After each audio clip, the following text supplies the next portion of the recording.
without further ado, appearing at the PlayStation Experience 2017, make some noise for Wan Hazmer!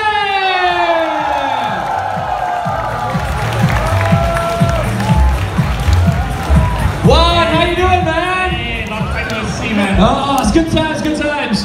When was the last time we met? The last time we officially met was at the Final Fantasy 15 launch, which I hosted, by the way. Yes, yes. Still remember it, and you're still hosting this one, so we're in good hands. Yeah.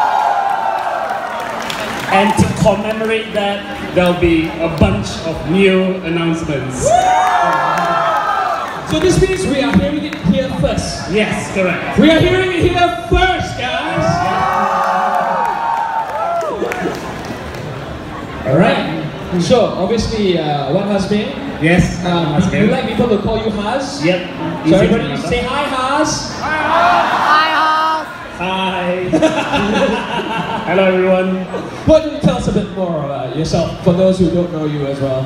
Well, yeah. So I've entered Square Enix since 2010. I think I'm well known to put some Malaysian food in Final Fantasy 15. Maybe I'll consider nasi lemak for the next one, yeah? Yeah, it's been a long road for Final Fantasy 15, right? Okay, sure. For those of us who don't read Japanese, what's happening here?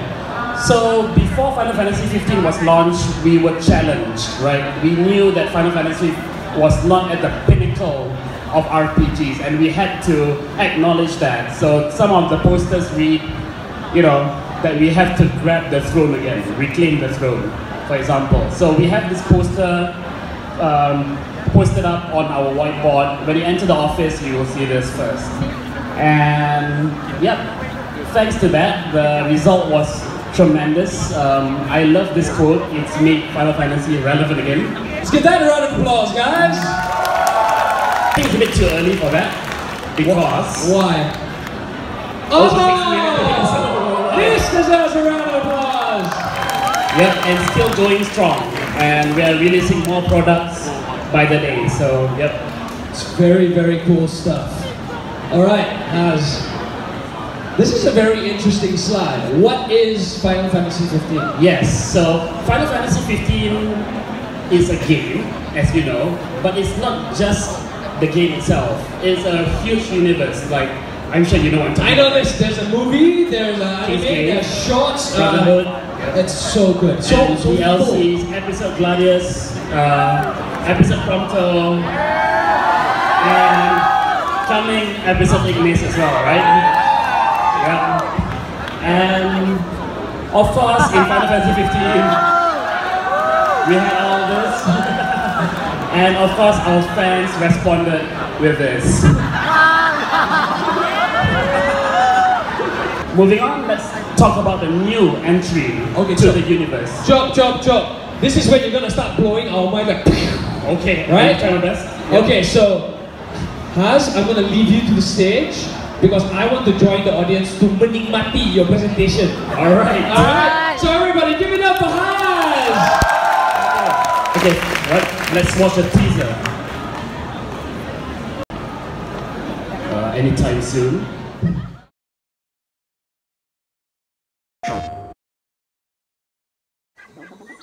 You're welcome to join me.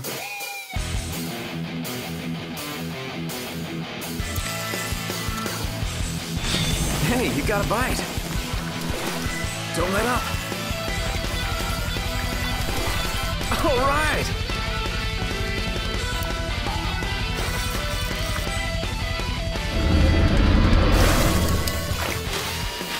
Oh, yeah. Look at the size of that thing. Almost there. Keep going.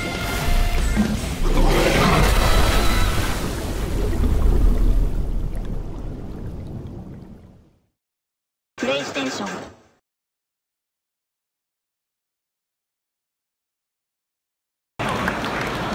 Okay, so the name of the game is Monster of the Deep. I would like you to remember this title because it's very, very important later on. But before I move on, I would like to have a shout out to Streamline Studios. It's a studio based in Malaysia, and they have actually helped us with Final Fantasy 15 as well. and they've also helped us with Monster of the Deep, right? So they did the UI and also some of the 3D assets in the game as well. Now let's get rid of the pink elephant in the room, shall we? Why the hell are you creating a fishing VR game? Right? So let me answer that question. But first of all, I'd like to ask, what made Final Fantasy 15 great?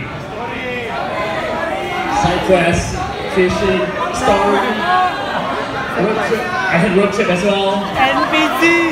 Yes. Mob hunt. Oh, okay, boss hunt. Okay.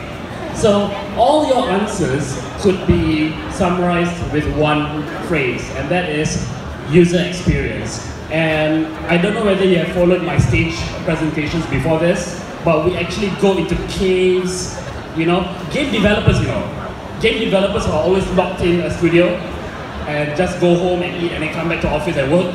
We actually go out there into caves, touch insects, right? And we actually climb mountains. If you notice, Noctis walks like this when we climb up the mountain, but goes down like this, right? We have a specific team just for that motion.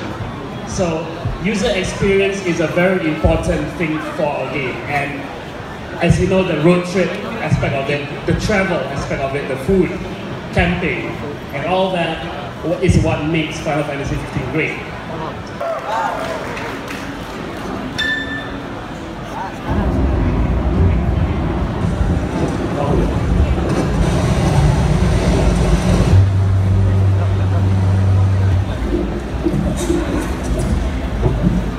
Yep, we went fishing. And we didn't just go out fishing, we went out with a fishing maniac called Iwasawa. So he's the character supervisor of Kingsglaive, but he creates his own rods and lures as well. A crazy guy, in short. So this is where he actually explains to us how the fishing works, and you can already tell that he's a maniac through his explanation. And some of us were practicing how to fish near the city first. But I like this particular guy. Here's the programmer, he's Nishikawa. And instead of fishing, he just keeps on looking at the reel carefully, making sure that he understands the mechanics of the reel. And it's time to go off, and we rented a boat. Yep, that's me. I was part of the experience. And there's another scene where the programmer is just talking in hardcore how to fish theoretically. So he goes like, yo, you have to fish straight, you know? And you can hear all these crazy conversations in the boat as well.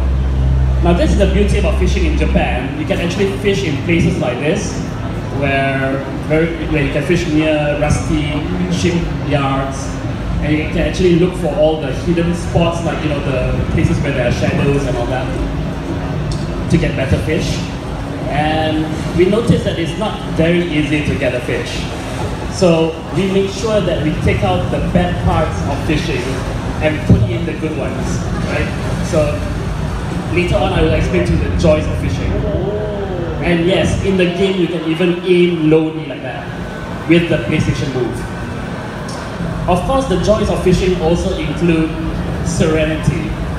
So you can enjoy the sunset, like I told you just now about scenery, right?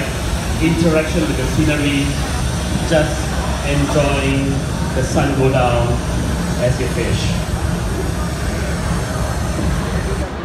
And if you want to be more dangerous, you can fish at night. And we did exactly that. So we left Yokohama Bay at night, traveled to the dark waters, and tried to get some fish.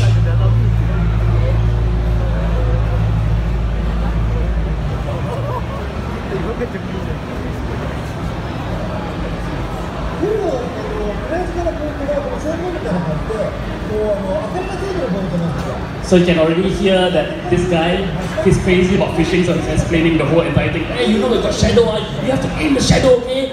That one you can get big fish, you know, something like that. So all this maniac talking is also, is really good for the game as well. And it's dark, so it's very hard to tie strings and all that. But obviously the joy is when you actually catch the fish, right? And let me just show you some of the things that we actually put into the game. For example, when you fish, the rod will bend properly according to how you use the PlayStation move. And the fish will actually splash on the surface of the water as well. Because so you feel more tension, right? It's a thrill of whether you're going to get the fish or the fish is going to escape as well. And of course, showing off the fish as well. And look at the size of the fish, so big. Japan is really something else in terms of fishing. And even the fear of holding the fish as it moves suddenly. You can also see that in the game as well. And of course, being narcissistic and wanting to have your own selfie with a fish. That's very important.